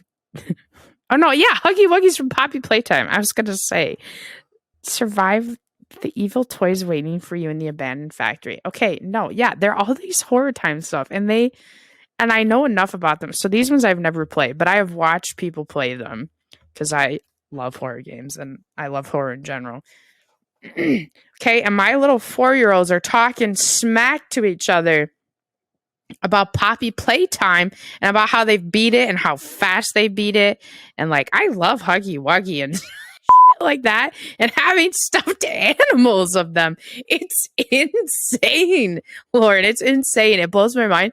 And I can't understand if like if it's like negligent parenting, like the parents just don't know what their kids are ingesting. Like maybe they aren't actually playing it right. Maybe they get down the YouTube rabbit hole and somehow, some way, YouTube recommends a let's play of someone playing those games, and then they see it, right? And so then they see the or stuffed animals that like does it. that too. Okay, so the Five Nights at Freddy ones, the Halloween, that's what I'm thinking that came from, was a sibling for her. The Poppy play, I don't know about the Poppy Playtime, but then I'm wondering, like, do the parents just see the stuffed animals at Target or something and think, oh, it's just a stuffed animal? Yeah, like you the know, kids whatever, saw something it's on fine. YouTube, and then Yeah, it's just like, ooh, I love this toy, and the parents like, okay, honey, whatever. yeah, yeah. Which is still kind of insane because the Poppy Playtime toys look kind of freaky. Like they don't look normal. They're like very long. Like some of them are like really stretched out and like skinny. And I'm not gonna look I it up. guess That's just gonna upset me. I'm sorry. I was so mind blown. I couldn't. I can't. Okay, I have to stop. My brain just doesn't comprehend. Now I'm concerned because now when Mike and I have kids, now anything that they any toy that they like, I'm gonna have to look up and make sure it's not from a horror franchise. Okay, first of all, to some extent, I feel like parents should be doing that. Like maybe not full on Google it, but I feel like you should know, kind of like, because my parents, even if they didn't actually watch the cartoon shows with me, they knew a lot of what I liked, where it came from, what show, what franchise, what this or that, where it at the very least came from, and if that was probably child appropriate or not. Granted, my dad always treated me like I was an adult, hence I watched horror movies at the age of 2, and then I was fine. But not all kids can do that. But against dolls because of Chucky. Okay. Okay. Hear me out, though. Hear me out. This is what I will say first. This was something before my dad started this whole thing. So obviously when I was 1.5, probably at 2, I started to have comprehension, right? But at that point, I'm so young. I have no idea what my dad's watching. I don't give a frick. I was also very sick during that time. So I probably wasn't very conscious very often or totally all there. I had a ton of ear infections. I was in and out of the hospital. I had a lot of sickness. Okay. So at that point in my life, when my dad watched his sci-fi and horror and stuff, my brain isn't going to process anything, right? So, okay. So it's probably okay then. I'm not a parenting expert, but I'm just saying it's not as crazy as showing a 4-year-old, where the 4-year-old's actually going to start picking up on stuff, right? Right. Okay, so once I could start grasping things and the stuff I would see would actually start affecting me, my dad always he sat me down. Wait. My dad has always talked to me like I was an adult. He's always treated me as an adult. He treated me like I could think and respond back to him as an adult. I would say that's a good thing because it forced me to think about the things before I said them at a very young age. I thought about what I said. I also started to learn how to argue in the sense of like the lawyer brain, right? Okay, when we talk, when we have, yes, he taught me how to debate at a very young age. I knew how to have critical conversations a lot earlier than most kids. And then because of that, I thought beyond myself a lot more than most kids too. I thought about other people. So I would say, one, that was a really big thing. So then because he did that, when we started watching movies that you probably either shouldn't show a young kid or most young kids aren't going to watch, we had the very discussion of like, there is good, there is evil, there is, like, always do the right thing, even if it's hard do the right thing. So examples of that: stand up for people. Don't just stand by idly and let someone be, bullied or something, right? That's the right thing. Telling the truth, even if it's hard, even if it's going to hurt someone, even if you're scared, always tell the truth, because you're going to get in a lot less trouble telling the truth than you are if you lie or try to hide it. Okay. And stuff like that, right? So he taught me a very, not strict, but more of a moral compass. And that was how I was kind of able to watch the movies. So then he also, the other fundamental conversation was that good always triumphs. Okay, as an older adult, we could say maybe that isn't always true. I kind of still believe that. But in my head, that was my mindset, right? So I could watch these scary movies because I was like, well, good always triumphs. The bad guy's not going to win. So it doesn't matter how scared I get or what happens, right? That was my love of monster movies. Except for me, the good was always the monster. I always wanted the monster to win. But then we could watch, I watched like Total Recall, or I watched The Terminator as a child, or like those kinds of things. So sometimes I'll admit I still had nightmares. Sometimes they still gave me nightmares. But the nightmares didn't make me want to stop. Like, I didn't care. The nightmares were whatever. Because you were acting like the Chucky traumatized me as a child, right? So a kid shouldn't probably watch it. That's right. This is where I was going with this whole defense. I think before Chucky, dolls probably unnerved me as a child a little bit. Like, how some kids, for whatever reason, just don't like clowns, even before they ever have a clown experience? Okay, I think I had that with dolls before we even ever watched Chucky, and then Chucky kind of exacerbated it, and this was leading me to, and the whole point I was telling you about the other stuff was, I had seen so many things way more scarier than Chucky. By the time we got to Chucky, I had things that I was way more scared of than dolls. And then Chucky connects to Toy Story. When I watched Toy Story as a child, I got very invested in movies as a child. There was a lot of movies I believed full-heartedly. I was very much like older people, older things, like they knew better. What they told me was the on God truth. So Toy Story, right?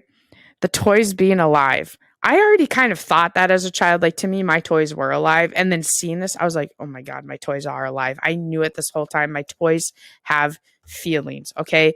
And this connected to the Chucky because I was like, oh my gosh, that's why Chucky is so evil, because he has feelings and the kids weren't nice to him. Okay. And the one thing that traumatized me from Toy Story was the little spider doll head. Yeah. That was really creepy under Sid's bed, but he wasn't a bad guy, but like he kind of looked like he was, right? That was where that whole was like, okay, so then from then on in my head, I always was very careful how I treated my toys. I was not bad to them. They had good places. I kept them all safe. I tucked them in. I was very nice to my toys because I was afraid my toys would kill me if I wasn't, because they were alive and they had feelings.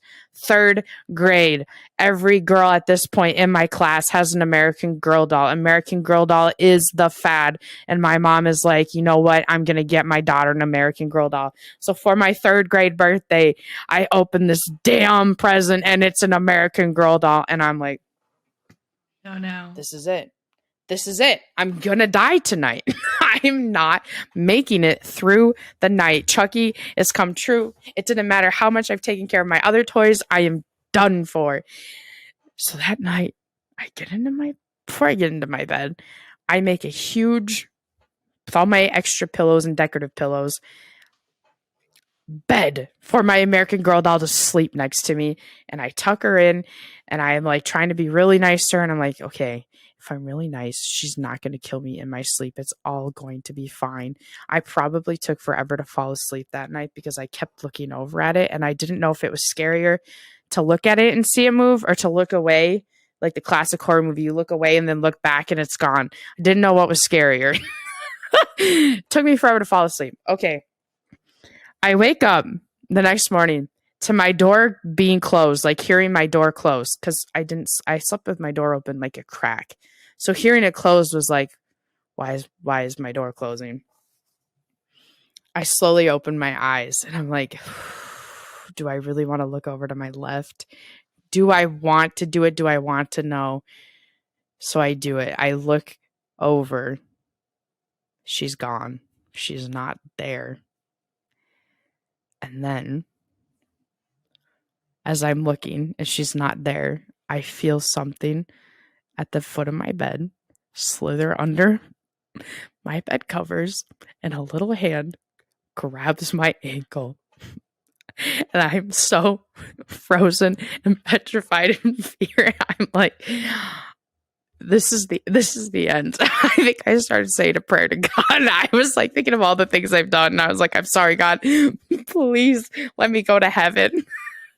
And this little hand, as I'm saying all these things and reviewing all my life choices, is slowly going off my body. And I was still too afraid to look down at what it was. And it's slowly coming closer. And I had my blankets up. I slept with them kind of over my face or very up high against my face. And it's finally getting to a point where, like, I'm going to look at the doll straight in the eye. I'm going to see the doll. It was my baby sister, first learning how to walk. So she couldn't quite walk on her own. So she'd come into my room, crawled, grabbed the doll, tried to go back, I think, out of the room, ended up closing my door, and then was like, well, shit. Comes over to my bed because she can't just stand up, she has to hold the bed. And I was laying close to that side. So she grabbed me unintentionally and is like using me for support as she's walking up. But her hand's small, right? So it feels like a doll hand. And so she's got one hand on me and my doll by the ankle in her other hand. And I'm like, you son of a bitch. So that was really where my doll fear fully cemented, was that I really thought I was, anyways. So it wasn't just because we watched Chucky. But I do worry that I do know some kids can't do all that stuff. My sister could not watch what I could watch as a kid. It just was too much for her. She would have nightmares that she just couldn't deal with. Yeah, I mean, I did not do horror movies. I had a couple of friends over for a sleepover, like 7th grade, 6th grade, and we watched the first 5 minutes of The Ring. So, like, before, like, the first, finding the first body, reaching at that, like, crystal doorknob or whatever to get under the cabinet, finding her body. We turned it off there. Did not go back. I did not watch The Ring until I was like 24. Did you say that was the first horror movie you ever watched? I was going to say your first mistake is Japanese horror is a whole nother level of horror. Right. Anyways, I'm sorry, go on. I mean, that was kind of one of the first ones. I didn't watch horror. Like, that's not what my friends and I were like really in. We watched a lot of Lord of the Rings. We watched a lot of Smallville. Oh, yes. But, like, we weren't watching, Smallville. horror. And so that was one of the first times we were like, oh my gosh, we're going to do it. We had, like, rented the movie from the movie rental place. Watched the first 5 minutes. We're like, no. And I had nightmares about that first 5 minutes of that movie for a while. It was real rough out there. That one was a really scary movie. I think another one that really scared me as a child, and honestly probably I still think is a little creepy, was The Grudge. I had nightmares about The Grudge. There's so many times that when I would like run up the stairs at nighttime and run as fast as I could into the bunk bed, into my bed. And then I kind of hated the bunk bed because there's one scene, I think it's the first Grudge, where she looks up and the Grudge is on the ceiling, like head extended down towards her. And I'm like, I can touch the ceiling. She's going to be like in me. I think The Ring is Japanese horror. I'm pretty sure The Grudge is. Japanese horror is a whole, it is quite literally, a whole nother beast of horror. Yes. So I love like campy like slashers, like Scream. Oh, Friday Halloween, the 13th. Friday the 13th, any of those. Great time. Battle Royale. Who's in it? It's a Japanese game or a Japanese movie from 2000. Oh, That is one Yeah. that I Okay. mean, it's a thriller. It's not necessarily a horror. It's kind of like a slasher thriller. But I would say Mhm. that's my favorite of the genre. I just think it's so classic and it's so good.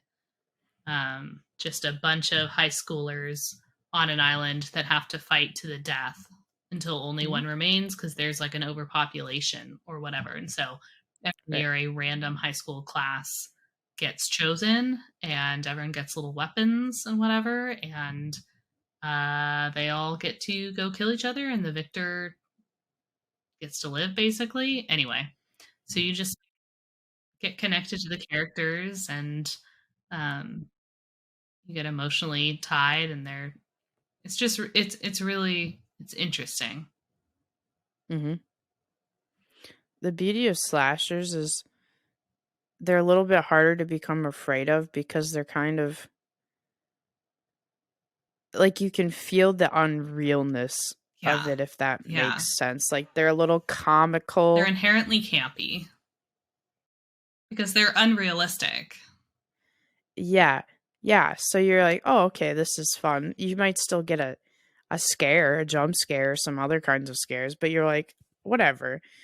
It's gonna This be isn't gory, it's gonna be yeah. alarming, but like it should leave Mhm. you with, your final person, whatever. And wow, you made it to the other side. Cabin in the Woods is a very, if you haven't seen that, I love that movie. It's so much fun Mhm. because it Mhm. Yeah. is so campy and so ridiculous and just plays on every single trope of horror movies, but still is its own interesting story.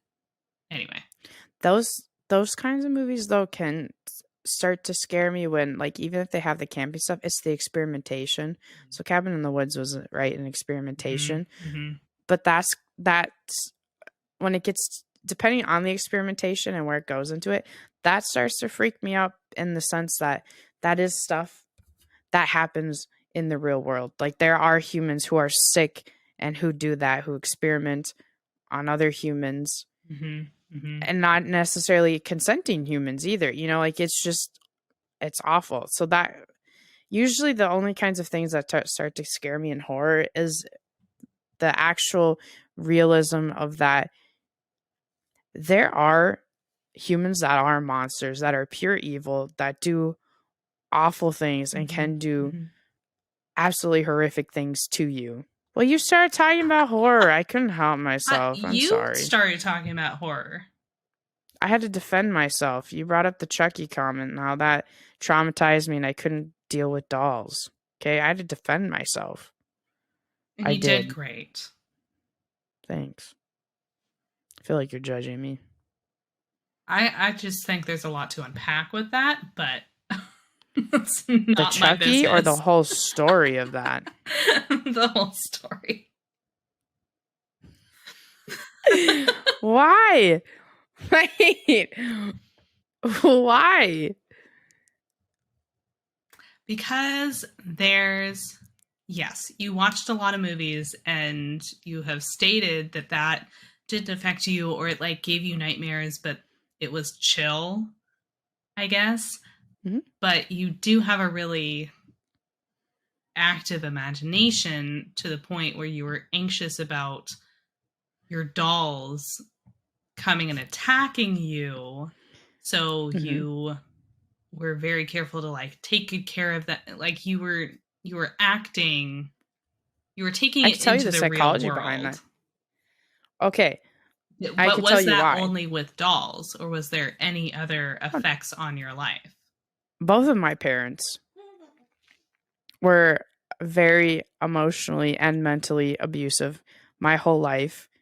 When I was really little, my dad was a raging alcoholic. Mm, Alcohol would make him really, really mad. He never hurt me, like he never beat me, yeah. but he was still really scary Mm, when he got drunk, and he would scream in my face and yell at me and belittle me. And my mom's hit me though, mm, um, and they would do screaming matches, and there was always the threat of, I'm gonna divorce you. And my household was very unstable. It was never safe. I never felt safe at home. And then I didn't feel safe at school because I didn't really have actual friends. And I probably would have got bullied if I wasn't scary, but a lot of people didn't want to mess with me because I would do something about it. I wouldn't just sit and take it. I wasn't an easy victim. And so they wouldn't, but I didn't feel safe at school. I didn't really feel safe anywhere. So I was always, I think this is why I have a very aggressive personality now. I always was ready to defend myself, to have to survive. I was always ready to have to survive. And so that, coupled with the fact that my parents always really encouraged my imagination and my active imagination and my beliefs, to believe in stuff, they, when I didn't feel safe, my imagination, right? So those horror movies didn't scare me because my life horror was scarier than that. But my brain would use these horrors to sometimes like lay over the horrors of my life. So my nightmares a lot of the time would be the scary things happening in my life, but they would wear the faces of what I watched in real life. Now, granted, the whole doll thing is really unfounded. That really doesn't have anything to do. But Go ahead. I would say that you had control over the dolls. So you could, by taking care of them and whatever, thereby protect yourself. Yes. Mm-hmm. So that was something you had control over. So I'd also say now another aspect about me that I really don't like and I'm not very proud of is I am a controlling person. So this is why people either like me or don't like me, is I'm very aggressive. I'm very assertive. When I meet new people, you could probably attest to this too, having known me. I am the top dog. I am at the top here. Everybody, your place. And I'm not doing it to put people down. It's the control of the situation. That's how I keep myself safe. But also I'm very protective of other people. And that's how I keep other people safe, is that people know where they are and where the line is. And if they toe the line or cross the line, I will do something about it. And so, yes, because I never felt safe, something that I don't really know how to deal with now is I am very controlling, because that's what makes me feel safe, because I don't know how to feel safe otherwise. If I am not in control, that is very scary to me. That is a very, I will start going into fighting. I'll take fighting, for example, right? Because both my parents used to scream and yell at me as a little child, and that was really scary. And they'd like get in my face, and I'd be afraid they would hurt me, even though they never did. There was always that fear they would hurt me. Yeah. Well, I guess my mom did, but whatever. That's another thing. I'll have one of two responses. The abuse part of me will shut down, and I will disassociate. Like, I will shut everything off in my brain. I will disassociate, and I will just sit there and take it, and you can scream at me all you want. So I will have a complete shutdown. My other one is like my natural personality and my coping mechanism to that of fighting back, of not wanting to take it, because I think I am just kind of a fighter in general, but then that exacerbated it. So I either fight or I shut down. Neither of those are healthy responses to you people out there. Let me tell you, most people will stop being my friend because of that if we fight too much, because I don't know how to do an in-between. And I have gone to therapy and I try to work on it, but that is definitely a huge character flaw about me. So yes, this is why I would say that some kids can't do that. I could do it because it wasn't as scary as my real life. They just didn't. And I think I liked monsters because I was like, well, the monsters will eat all the terrible things in my life, right? Like, they'll just get rid of it. So obviously we'll be friends. Why would they eat me when they can eat all the bad things and we could just be BFFs? Yeah. So, Yeah, I guess that probably did go into the doll thing. I could control that fear. I don't know. I'm sorry, we're at 2 hours. Is there any other comments you want to make? No, I think we hit a lot of topics today. We totally went way off the original topic. I feel like a lot of these end up being you psychoanalyzing me. Why can't you have psychotic childhood memories? Why does it always have to be me? Where's your wolf girl story? Okay. I'll figure one out. That's my homework for next episode. On the plane after the wedding, that's just what I'm going to be thinking about. Is being like, okay, where's my wolf girl? What is my wolf girl? What is your traumatic event to air out? Okay, why is it always me? I actually don't care. I hope you know I don't care. It's okay. To sum it up, I would say we had a lot of fun looking back at those games, going back to do the research before we talked about that. Sure. Yes, we did enjoy it. We actually had a lot of fun. The one thing we didn't also mention was we played the Papa Sushiria, which is like a business management game. That was like a whole franchise of Flash games back in the day too. That was a lot of fun. I feel like what I picked up from this too is that we both could say both boys and girls back then deserved a wider variety. Okay, it's okay for them to have a wider variety. Girls are more than just fashion, but it is okay for them to love that. It's okay for them to love those games, and it's a good gateway. But they should have been able to have a wider variety, and the same goes, to boys too. I think that's what we could take away, right? I think we both agreed on that. Yeah. So I think that was my final thought. I don't know if I had anything else beyond that. That was the takeaway. I hope you enjoyed it. I'll try to remember, if you don't, or both of us should remember, to link the website we used to play those Flash games. Yes. There was more on it than just the girl games. We did try to focus more on those because that was kind of our childhood memory and what was more available and advertised to us. So we will link that. Is that still in here? Yeah. Yes. Yeah. Okay. Sorry. I was scrolling through things. Cool. So if you want to go check those out, relive that. We had some people in the chat who did. This is a reminder. We did stream that on the Twitch. So we do have a Twitch channel. Possibly going to upload that to YouTube. Have to look at the audio because my parents are watching D&D in the background.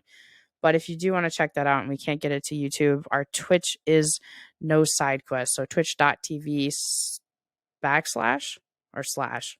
Whatever. No side quests. And again, as usual, if you have a developer game or side quest you want us to talk about or any local anonymized gossip, you simply must tell somebody. Please let us know on Twitter at nosidequests or email us at nosidequests@gmail.com. And if you'd like to see our lovely faces during the podcast, we post each episode with video to our I Don't Believe in Side Quest YouTube channel. You can find me, Gabe, at nenyaadamas on Twitter, Twitch, YouTube, and Instagram. And you can find Lauren at sweetie_batat on Twitter, Twitch, and YouTube. The one thing I wanted to note, I don't know when this is going to happen, but something we talked about for a future stream is my friend found an online escape room that we might try. I think could be really fun. Not sure when that's going to happen. We obviously have to figure out our busy schedules, but that is something to look forward to. So please go follow the Twitch so that you can see that when that happens. All right. I think we did it. That wraps it up. Goodbye, guys. Have a good rest of your day. Bye.